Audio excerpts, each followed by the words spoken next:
Hi friends, எல்லாருக்கும் வணக்கம். இன்றைக்கி நம்ம டெய்லரிங்கில் ரொம்ப முக்கியமான பதிவு தாங்க நம்ம பார்க்க போகிறோம். வீடியோக்குள்ளே போகிறதுக்கு முன்னாடி நம்ம சேனலை சப்ஸ்கிரைப் பண்ணாதவங்க சப்ஸ்கிரைப் பண்ணிவிட்டு பாருங்கள். இந்த பதிவு கண்டிப்பாக உங்கள் எல்லாருக்குமே யூஸ்ஃபுல்லாக இருக்கும். இப்போ வாங்க ஃப்ரெண்ட்ஸ், வீடியோக்குள்ளே போயிடலாம்.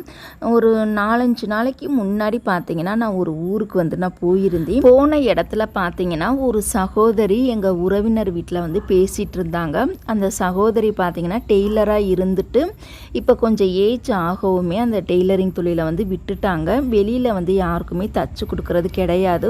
அவங்களுடைய வீட்டு யூஸ்க்கு மட்டும்தான் தச்சுப்பாங்க அப்பப்போ மட்டும். அவங்களுடைய வயது பார்த்திங்கன்னா ஒரு 42 வயசு அந்த மாதிரி இருக்கும். அவங்க பார்த்திங்கன்னா திடீர்னு உடம்புலையெல்லாம் தொட்டெல்லாம் அளவு எடுக்கக்கூடாது, அளவு ப்ளவுஸ் கொடுத்தா மட்டும்தான் நான் தைப்பேன், உடம்புலையெல்லாம் தொட்டு நான் அளவு எடுக்க மாட்டேன், அது கொஞ்சம் சுத்தவத்தம் இல்லாமல் இருக்கும், அருகுறுப்பாகவும் இருக்கும் அப்படின்னு சொல்லி அந்த சகோதரி பேசிக்கிட்டாங்க. எனக்கு அதை கேட்ட உடனே மனசுக்குள்ளே அவ்வளோ ஒரு சங்கட்டமாகவே இருந்தது. எந்த தொழிலாக இருந்தாலுமே நம்ம அருவருப்பு படாமல் சுத்தமாக நேர்மையாக உண்மையாக பார்க்கணும். அப்போ தான் அந்த தொழிலில் நம்ம அடுத்த கட்டத்துக்கு போக முடியும். அந்த சகோதரி அந்த மாதிரி சொன்னதுலேருந்தே எனக்கு ரொம்ப மனசு கஷ்டமாக இருந்தது.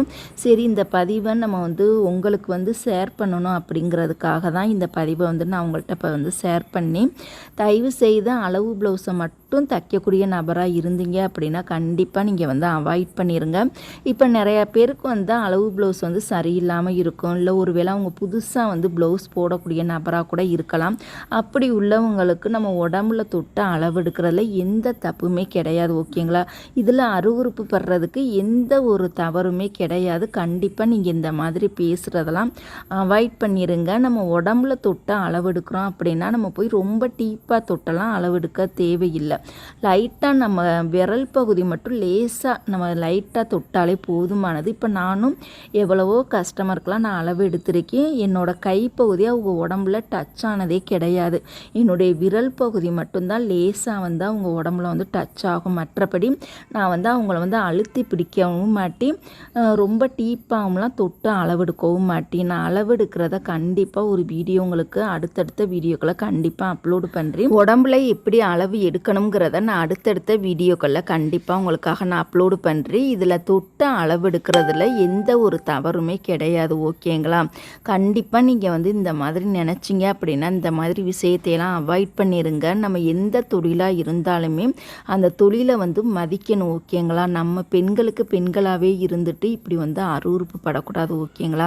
கண்டிப்பாக யார் எந்த கஸ்டமர் வந்தாலும் நீங்கள் தைரியமாக அளவெடுங்க. ப்ளவுஸுக்கு மட்டும் கிடையாது, சுடிதார் பிடிச்சி தைக்கிறதுக்கு, நைட்டி தைக்கிறதுக்கு, எல்லா ட்ரெஸ்ஸுக்குமே அளவெடுத்து தைக்கிறது தான் ரொம்ப நல்லது. கண்டிப்பாக யார் எந்த கஸ்டமர் வந்தாலுமே நீங்களே அவங்க சொல்கிறாங்களோ இல்லையோ நீங்கள் தான் ஃபஸ்ட்டு அளவு எடுத்துக்கலாம் அப்படின்னு சொல்லி நீங்கள் தான் அந்த கஸ்டமருக்கு ஒரு நம்பிக்கையை கொடுக்கணும், ஓகேங்களா? நான் இவங்க உடம்பை தொட்டால் எனக்கு ஒரு மாதிரி அருவருப்பாயிரும், சுத்தம் இல்லாமல் போயிடும் அப்படின்னு தயவு செய்து மட்டும் நினைக்காதீங்க. அளவெடுத்து நீங்கள் தைச்சிங்க அப்படின்னா உங்களுக்கு இப்போ வந்திருக்கக்கூடிய கஸ்டமரை விட அதிகமான கஸ்டமர் கண்டிப்பாக வருவாங்க. கண்டிப்பாக இந்த மாதிரி டிப்ஸ் எல்லாம் நீங்கள் ஃபாலோ பண்ணுங்கள். இப்போ உதாரணத்துக்கு மருத்துவராக இருக்காங்க அப்படின்னா அவங்களாம் அருவருப்பு பார்த்தாங்க அப்படின்னா இந்த மருத்துவ தொழிலுக்கு அவங்களால வரவே முடியாது. செவிலியராக இருக்கிறவங்க கூட அருவருப்பு பட்டாங்க அப்படின்னா அவங்களுமே அந்த தொழிலுக்கு வர முடியாது, ஓகேங்களா? அந்த சகோதரி சொன்னதுமே எனக்கு மனசுக்குள்ளே அவ்வளோ ஒரு சங்கட்டமாகவே இருந்தது. தயவு செய்து நீங்களே இந்த மாதிரி தப்பை பண்ணாதீங்க. எந்த கஸ்டமர் வந்தாலுமே தயவு செய்து நீங்களாகவே ஓப்பனாகவே பேசுங்க, ஓகேங்களா? அப்போ தான் உங்கள் மேலே அந்த கஸ்டமருக்கு பெரிய அளவில் நம்பிக்கையை தரும். இப்போ இன்னொரு சப்ஸ்கிரைபரை பற்றி நான் உங்கள்கிட்ட ஷேர் பண்ண போகிறேன். அவங்க பார்த்தீங்கன்னா நம்மளோட சப்ஸ்கிரைபர் தான். அவங்களுக்கு மேரேஜ் ஆகி கிட்டத்தட்ட ஒரு 15 வருடங்கள் ஆயிருச்சு. அவங்க ஹஸ்பண்ட் பார்த்தீங்கன்னா ஒரு தொழில் பண்ணிக்கிட்டு இருக்காங்க. இந்த சப்ஸ்கிரைபர் பார்த்தீங்கன்னா இவங்க நம்ம தையல் தொழில் தான் பண்ணிகிட்டு இருக்காங்க. இவங்களுக்கு 2 பசங்க இருக்காங்க. அவங்க இப்போ பார்த்தீங்கன்னா கொஞ்சம் ஒரு சின்ன கிளாஸ் தான் படிச்சுட்ருக்காங்க. ஒரு 7th 8th மேலே தான் படிச்சுட்ருக்காங்க. இடம்லாம் வாங்கி போட்டுட்டாங்க. ஆனால் அவங்க இப்போ இருக்கிறது பார்த்திங்கன்னா வாடகை வீட்டில் தான் இருக்காங்க. திடீர்னு அவங்களுக்கு வந்து ஒரு யோசனை வந்திருக்கு. சரி நம்ம வந்து பசங்க வந்து பெரிய கிளாஸ் போகிறதுக்கு முன்னாடியே இப்போயே நம்ம வந்து வீடு கட்ட ஸ்டார்ட் பண்ணலாம் அப்படின்னு சொல்லி 2 பேருமே கலந்து பேசியிருக்காங்க. இருந்தாலுமே அவங்களோட ஹஸ்பண்டுக்கு வந்து கொஞ்சம் மனசுக்குள்ளே ஒரு பயமாகவே இருந்தது.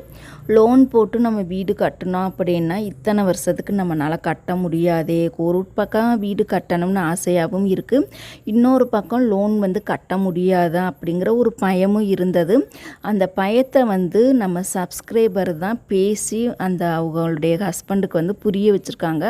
நீங்கள் கவலைப்படாதீங்க, நானும் தையல் தொழில் தான் பார்க்குறேன், நம்ம 2 பேரும் சேர்ந்து கடுமையாக ஹார்ட் ஒர்க் பண்ணி நீங்கள் வாங்குகிற சம்பளத்தை வந்து லோன் கட்டிடுங்க, என்னோடய சம்பளத்தை வந்து நான் பிள்ளைங்களோட படிப்பு செலவையும் பார்த்துக்கிட்டு குடும்ப செலவையும் பார்க்குறேன் அப்படின்னு சொல்லி அவங்க ஹஸ்பண்ட்டை வந்து இந்த டெய்லர் வந்து எடுத்து பேசினனால அவங்க ஹஸ்பண்டுக்கு வந்து ஒரு பெரிய நம்பிக்கை வந்து வந்திருக்கு.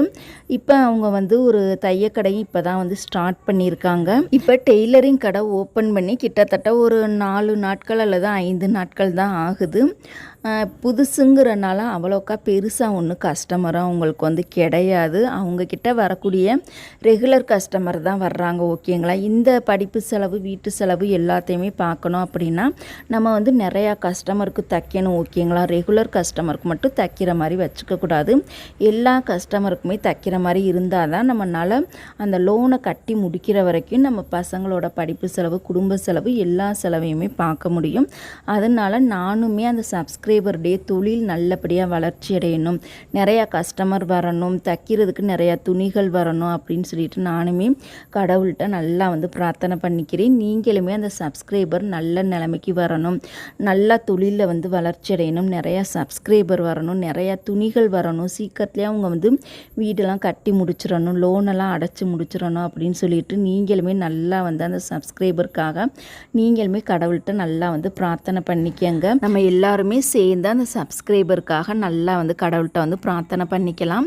புதுசாக டெய்லரிங் கடை வைக்கணும் அப்படின்னா எவ்வளோ பட்ஜெட்டில் வைக்கலாம், டெய்லரிங் கடை வச்சா நல்லதா இல்லை டெய்லரிங் பொட்டிக்கு வச்சா நல்லதா அப்படிங்கிறத நம்ம அடுத்தடுத்த வீடியோக்களில் நான் கண்டிப்பாக உங்களுக்காக நான் அப்லோடு பண்ணுறேன். டெய்லரிங் கடையில் தான் நம்ம வந்து அதிக லாபம் வந்து பார்க்க முடியும். பொட்டிக்கில் வந்து அந்த சின்ன சின்ன நுணுக்கங்கள் தெரிஞ்சால் மட்டும்தான் அதுலேயுமே லாபம் வந்து பார்க்க முடியும். பொட்டிக் வைக்கணும் அப்படின்னா அதுக்கு குறைஞ்சது ஒரு 5 லட்சமாவது நம்மளுக்கு வந்து தேவைப்படும். இதே டெய்லரிங் கடை அப்படின்னா 5 லட்சம் கூட நம்மளுக்கு தேவைப்படாது. குறைந்த முதலீட்டிலேயே நம்ம அழகாக சூப்பராகவே டெய்லரிங் கடை வந்து நம்ம ஸ்டார்ட் பண்ணலாம். கண்டிப்பாக எல்லாருமே இந்த பதிவை வந்து மிஸ் பண்ணாமல் எல்லா பெண்களுக்குமே ஷேர் பண்ணுங்கள். இந்த பதிவு பிடிச்சிருந்தது அப்படின்னா லைக் பண்ணுங்கள், உங்களுடைய சின்ன சின்ன கருத்துக்களை கமெண்ட் பண்ணுங்கள். நெக்ஸ்ட் வீடியோவில் வேறு ஒரு நல்ல பதிவோடு பார்க்கலாம். தேங்க்யூ.